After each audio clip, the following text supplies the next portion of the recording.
नमस्कार दर्शक हो. आज आपण हर्षल ग्रहाची माहिती घेणार आहोत.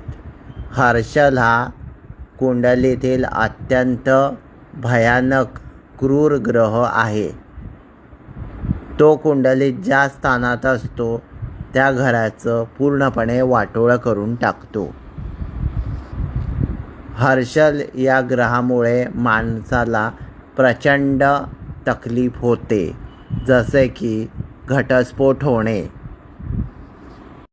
मूल न होणे, पती पत्नी वाद, नोकरीत त्रास, नोकरीत बढोती न होणे, चांगली नोकरी न लागणे, मोठा बिझनेस न होणे, मोठ्या लेवलवर नियुक्ती न होणे, जवळच्या व्यक्तींकडून त्रास, असे वेगवेगळे प्रॉब्लेम्स हर्षल ग्रहामुळे होतात. हा ग्रह साधासुधा ग्रह नाही. हा एकदम भयानक ग्रह आहे कुंडलीमधला.